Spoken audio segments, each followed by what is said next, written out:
This podcast is brought to you by Penji. Penji is a creative subscription service that gives you access to pre-vetted, agency-trained creatives from all over the world. From graphic design to illustrations to social media management and web development, it's all included for one monthly price. It's time to say goodbye to the hassle of searching for top-notch creative talent. With Penji, you get quality and consistency delivered right to your inbox every day, carefully crafted for you by humans. So meet your new creative team today.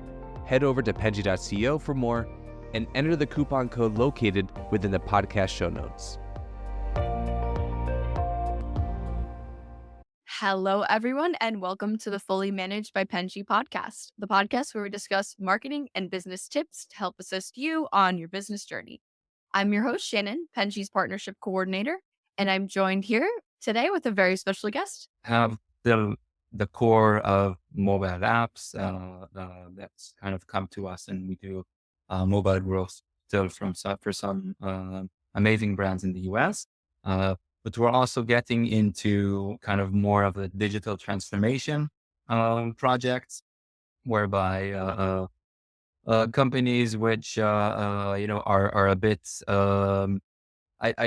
a bit early, I'd say, in terms of their digital adoption, come to us, and we really build the infrastructure, the website, everything they need to succeed in digital marketing, and kind of give them that holistic solution for everything they need. So more of a digital transformation solution, so to speak.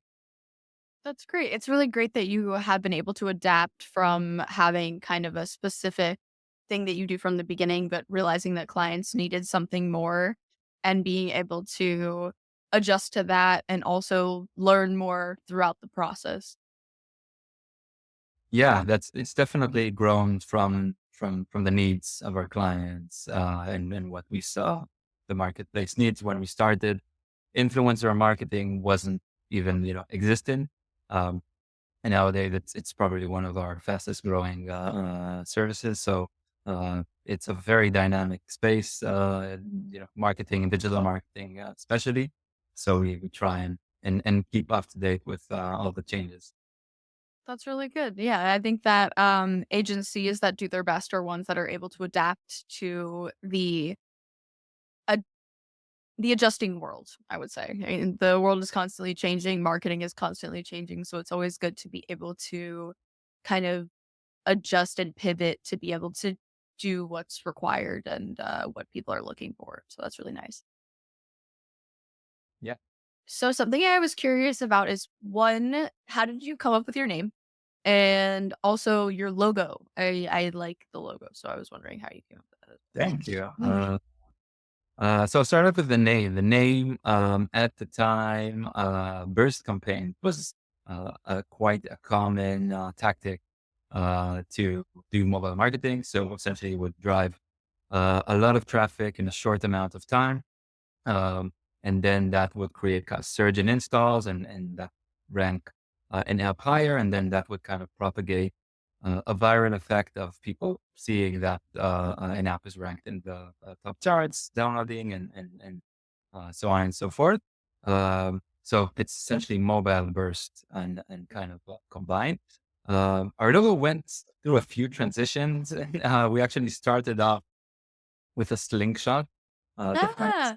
snap to the, it was really bad. I kind of like that. And the concept is nice, but yeah, when we started speaking and dealing with US clients, like they didn't really get it, especially us coming from Israel, and my co-founder and I actually met in the army, so it has all that background of that. So we shifted to this kind of nice element. Some call it a kite, some I don't know, but basically it's something we've adapted a bit throughout the years. Every color we kind of like to think of it as a line of services, so product and media and organic. We've kind of developed it. So if you had a chance to go into our website, we have like different diamonds with different there's a nice animation our team did going like into our logo and all the different services I think we're very happy where it landed today. That's good. That's cool. So it's all of the elements kind of combined into the logo. I like that. That's very unique. So speaking of your website, I noticed there was a category for media buying. Is something that I don't really see a lot on marketing agencies' websites. Can you kind of explain what this encompasses and what kind of work it is? Yeah. So media, yeah, it has, I think, many different names. Um, we basically run ads for and everything and anything. And I think one of our uh, specialties is really the know-how we have within the mobile space specifically. So all the nuances. So obviously, with when thinking about advertising, kind of probably Google and Meta and Apple are the few names that come to mind, and then TikTok and a bunch of other social networks. But there's actually thousands of mobile networks outside of the kind of self-reporting networks. Um, I think one of the things through all the years we've worked with different clients is really finding the right mix of where actually to showcase an app or a product to get the right type of users. Uh, so we obviously work with all the big ones as well, but I think also looking beyond that and looking on where might the audience be. Influencer marketing, for instance, is something where it's more considered to be kind of a top of funnel branding, but we actually kind of treat it as another media channel and look at the statistics of every influencer. How does their audience look like? How many users are actually engaging and not just following? And through that, really look at the performance of every post, how many views, and kind of down the funnel, what it actually did. So, uh, through that kind of performance oriented approach, I think we were able to develop a methodology of how to run ads, which is much more sophisticated than let's run your app or product on Google or Facebook. But let's look at it more holistically. Let's look at the creative. Let's look at the product. Actually, we actually help many of our clients with what happens after they download the app. What's the onboarding experience like? Maybe we need to work on that to make sure that the money being spent is actually driving real users that will use your app. So really trying to look at um, the all the services and all the marketing funnel holistically. But media buying at the end of the day is probably the most common way to drive traffic and users. It's good that there's like a personal approach to that because I think a lot of agencies will have almost a template for these. And if you don't personalize it, you might be missing this target audience that you're kind of looking for. And if you're not familiar with that field or that specific category of media, or say, I don't know, it's something that you no experience or don't consume yourself, then it's really difficult to get the outcome that they're looking for if you don't um consider all those factors. So it's good that you're doing that. Yeah, and I think with um, especially like with all the recent changes in privacy in recent years with Apple rolling out. So it really has become more complex for, the average advertiser to really understand what's going on because there are a lot of nuances of how to track and how to monitor and kind of best practices um, that you need to do in order to really drive a good return on your ad spend. So um, I think taking that data-driven approach with the holistic view I spoke to earlier is what I think is key to succeed today. Do you think that this approach is kind of what sets you aside from other agencies that do similar work to you, or do you think that there's other elements of your agency that um is unique to you and caters better results than kind of your competitors? Yeah, I think like we like uh, to um, to think about our work as kind of art meets science, and I think that our team also kind of represents that mix. We have uh, the folks which are more of the analyst running media or doing after optimization analysis and optimization. On the other hand, we have the more creative folks which write or design or write and or create video, anime. And I think combining kind of the best of both worlds and making sure that you get that creative spark because at the end of the day, there are so many ads around us, especially on when we're on mobile or on web. So how to get people to actually look and see you're there and consider checking out your app or your product. Um, and but then also kind of tying that in with the data. So I think yeah, I think that holistic approach and the data driven approach is how we try to differentiate ourselves today. Great. So, how have you been? Okay, so you said that you kind of adapted to what your customer needed and kind of added these elements to your agency that the market was looking for. How were you able to almost seamlessly add these to your agency? Like, how have you been able to grow since then without kind of overloading your team, making sure that there's a good balance between this? Did you have any kind of specific strategy for moving forward with that? Yeah, that's it's definitely been through a lot of trial and error. I think we've there the way that we see it, there's basically two ways to add additional capabilities. You either build it yourself, um, which means hire people that come with some outside knowledge, or kind of people try and extend the current folks you have, and we've been very lucky to to hire and work with some amazing talent that helped us build these new services. And the other is obviously acquiring an agency which already has that service up and running. And we when we're doing these types of M&As, we're also looking for uh, founders which want to stick with us for the long run and build help and continue build the service and the agency at large. Um, Regarding like what um, specific opportunities, I feel like the digital space, as we talked about earlier, so many opportunities. There's so many new things.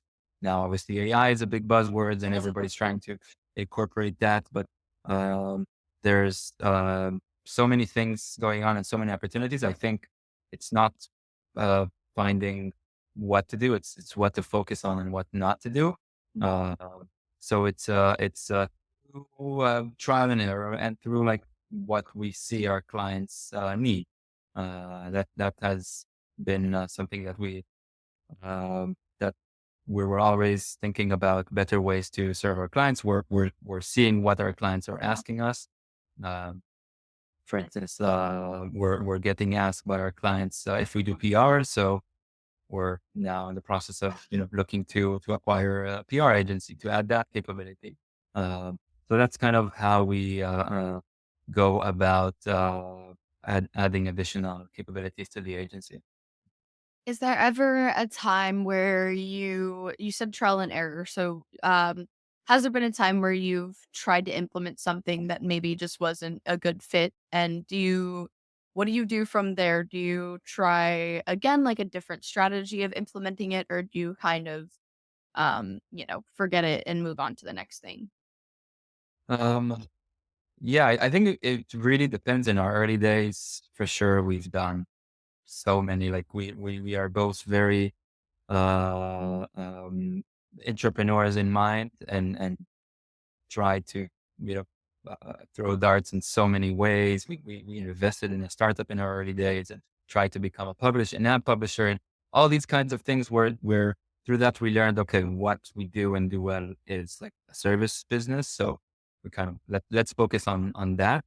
So that was an important one. And then in terms of what actually works, um, I think we've developed through the years a framework whereby we really measure everything in terms of what our, the team is reporting time against clients and projects. So we know how we're spending our time on the one hand. We know what clients are paying for, and we kind of make sure we're we're profitable as an agency, and that's our the project, the projects and types of projects we bring on are profitable, and try to learn kind of, okay, why would this more profitable, or why did this not work? And that's how we also treat services. Like if there's a service where we see we're we're consistently losing, or kind of not matching the business. So we're trying to understand, are we bringing the right types of clients? Maybe the offering is not right, maybe the pricing. So I think it took us a long time to hone in on that more uh, businessy way of looking on like everything, looking at the agency as a product at the end of the day. Like you can think about each of our services as a product, and then think of the different P&Ls, and really just trying to make sure that every piece in itself works, and that the whole product, the whole machine works together. So it's, I think, a constant heart of making sure everything is aligned, that we have the right staff, we're hiring on time, we have the right number of employees, and a lot of checks and balances. So yeah, I think that's where we invested a lot, and have a team and an infrastructure in place to kind of uh, monitor and have all these checks and balances in place. But I feel that, as the agency grows, there's only more, there's more to do and more opportunities to get better. It's good that you're able to navigate all of these different avenues of going down, because I think that's something that a lot of agencies really struggle with, is trying to not only adjust to a changing system, but also kind of figuring out what works and what doesn't. And trial and error is certainly a way to be doing it, but I think it's very difficult for people to do. So I think that it's really a testament to being able to not only survive through that process, but thrive. So that's really great.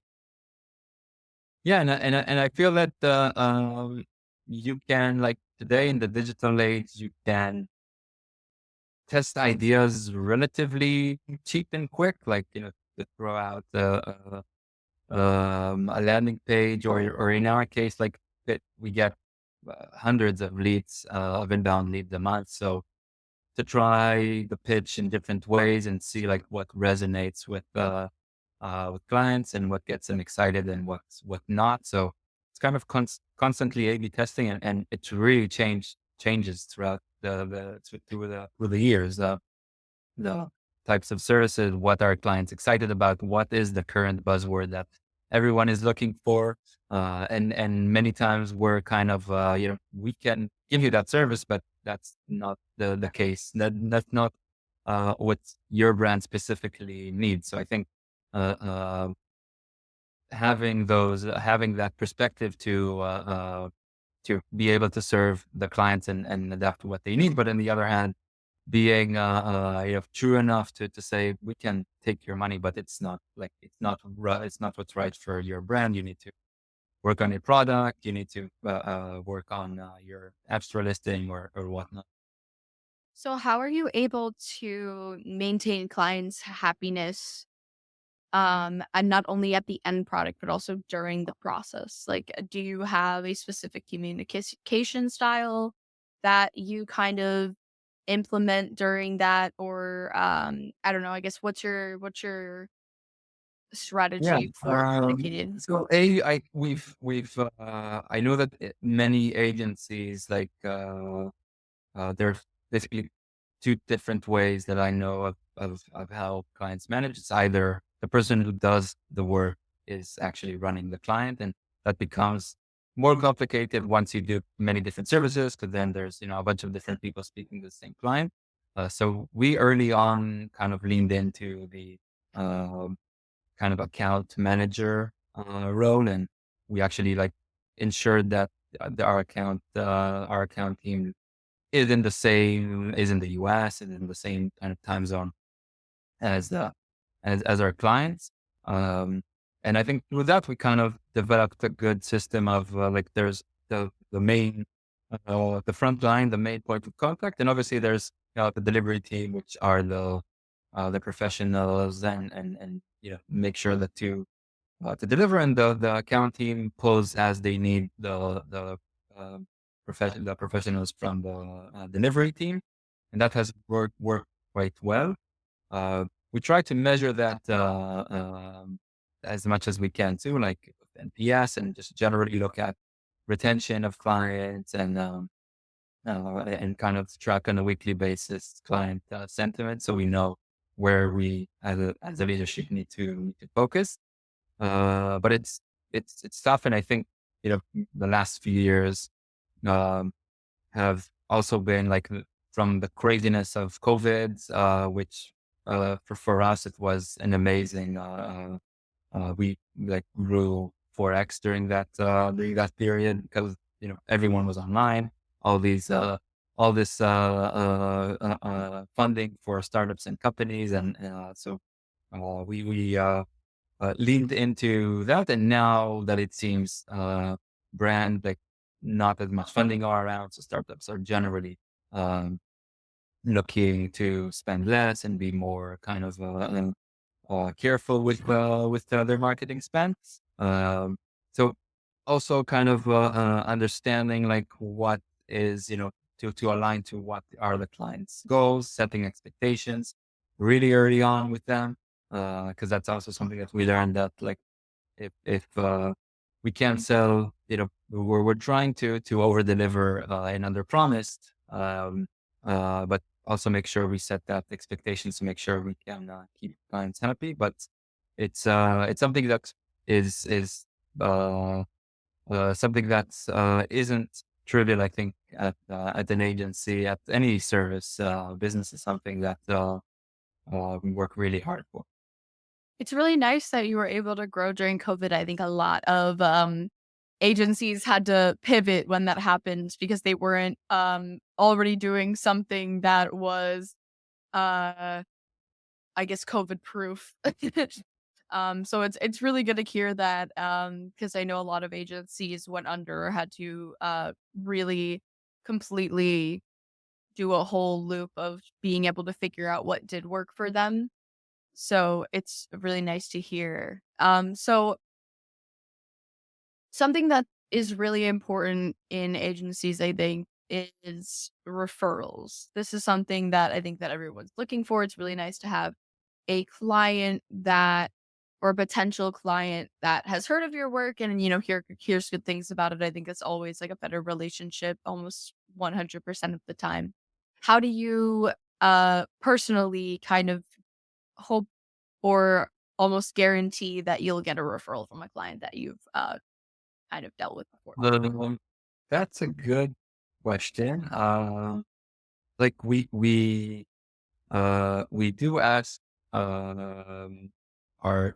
when we know that the project was successful, or a client is happy, then we try to leverage that in us for a positive review. Um, and we like to yes, we often get a referral from clients, but I think that the happy clients is probably the best business card, and we really invest a lot in making sure to maintain a good uh, uh, review, and kind of reputate, to make sure our best presence is out there in all the places where um, there's reviews for us. So that's, I think that what we, how we look at it. But, at the end of the day, it's just making sure that clients are happy. And like we've gotten some amazing, referrals. Like, I remember that when we were working with Google at the time, like they referred us to, a few clients, which was, that's probably the best referral that you can get, coming from Google. So, that's definitely something we're, very appreciative for, and try to keep happy clients to keep them coming.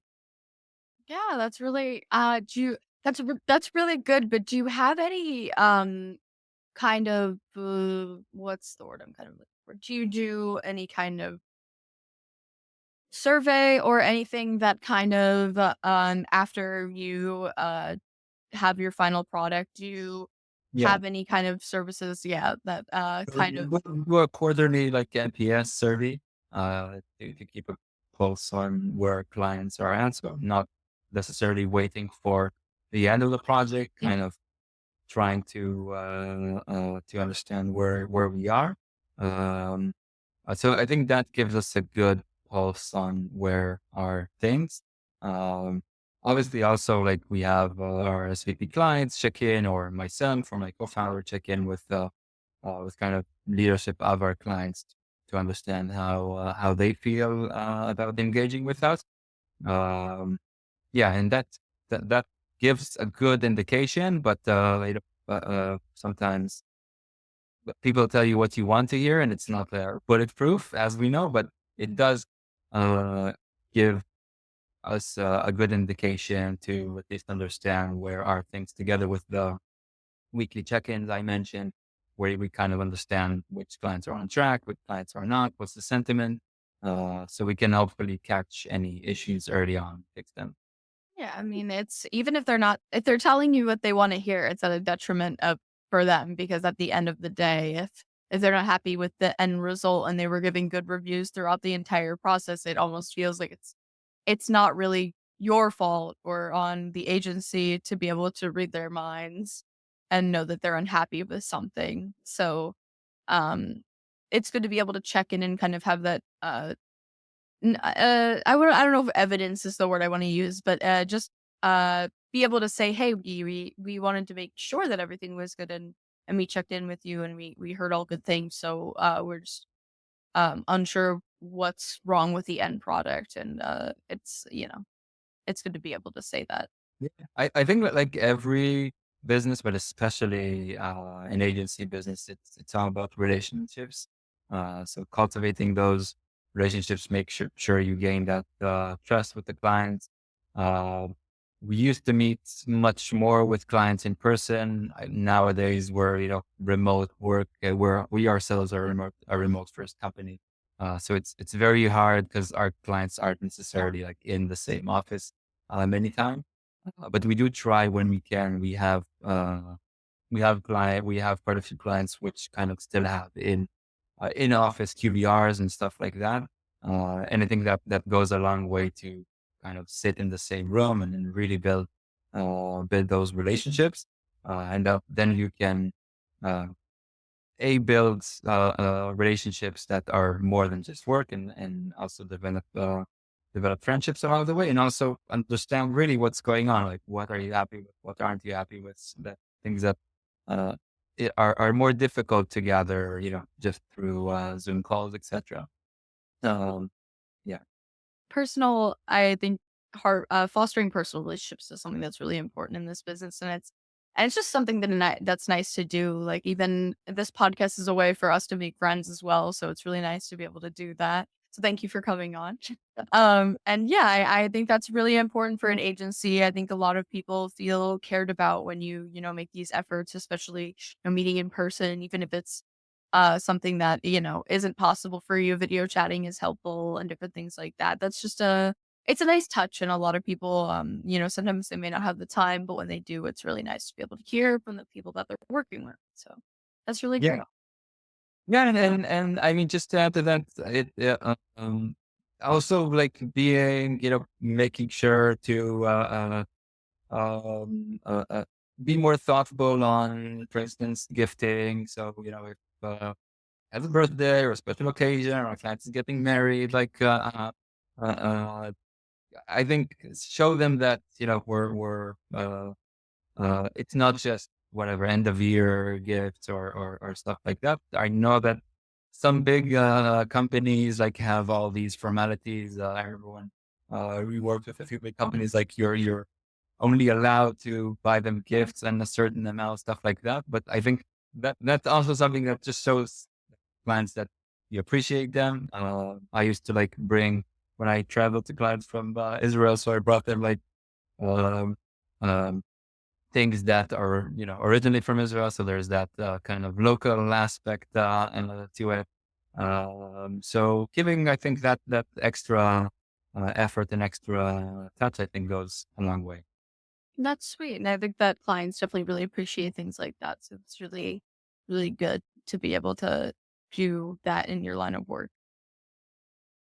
So, this is unfortunately all the time we have today, but I really appreciate you coming on. This has been absolutely incredible. I have learned a lot. That's always, again, I always say this, but that's my favorite part of the podcast. So, I always appreciate that. So, thank you so much for being such a lovely guest. And everyone at home, don't forget to like and subscribe to hear more professionals like Lior on this podcast. Thank you so much. Thanks, Anna. It was great speaking with you. Thank you. You've been listening to Fully Managed, brought to you by Penji. Check out the show notes to learn more about today's guest, and to learn more about Penji, the human-first creative subscription service, head over to penji.co. And by the way, if you're still listening, it would mean the absolute world to us if you were to share this podcast with a friend, and of course, subscribe.